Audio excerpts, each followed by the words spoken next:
Modul yang ketiga yaitu tentang fungsional dalam perkebunan kelapa sawit. Yang pertama itu kita mulai dari bibitan.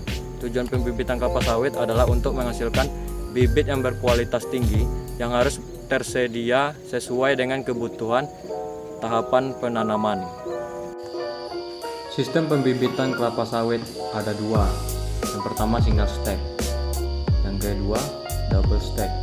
Biasanya dalam skala perusahaan kita menggunakan double stack.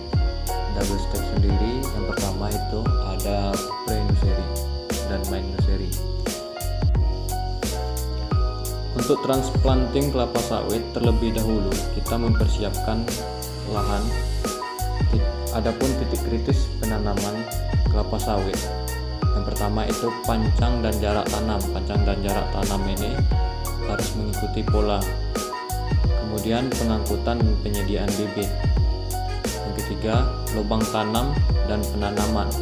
Yang keempat, penanaman LCC atau leguminosa cover crop.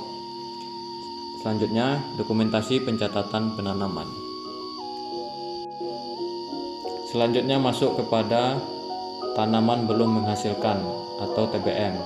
Adapun titik kritis perawatan pada TBM ini, yang pertama sensus, yang kedua penyisipan, yang ketiga pengamatan pertumbuhan tanaman, yang keempat kastrasi dan sanitasi, yang kelima pemupukan, yang keenam penyiapan fasilitas menjelang panen.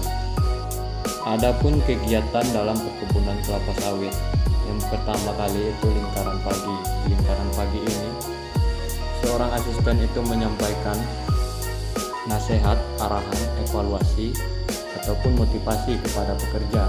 Kemudian para mandor itu akan mengajakkan pemanen di mana dia akan memotong buah. Kemudian baru nanti setelah buah itu dikeluarkan akan dibawa hasilnya ke PKS. Materi yang kedua, support system manajemen air. Air merupakan faktor pembatas mikro ataupun makro dalam produksi tanaman perkebunan jika tidak dikelola dengan baik.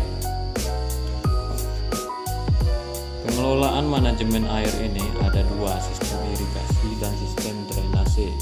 Sistem irigasi tersebut tindakan intervensi manusia untuk mengubah distribusi air dari sumber menurut ruang dan waktu, serta pengelolaan sebagian atau seluruh jumlah tersebut untuk menaikkan produksi tanaman.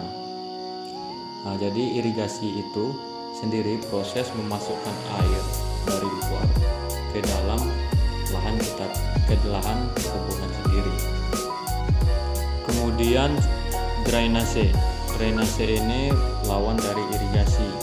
Drainase ini fenomena alam karena kelebihan air, banjir di mana-mana, penyebab banjir hujan yang sangat lebat, saluran yang lempat, kurangnya daerah resapan air. Pada pertanian, orang lebih memperhatikan cekaman kekurangan atau kekeringan karena lebih memberikan efek nyata. Efek drainase kurang nampak, tanaman perlahan-lahan akan mati.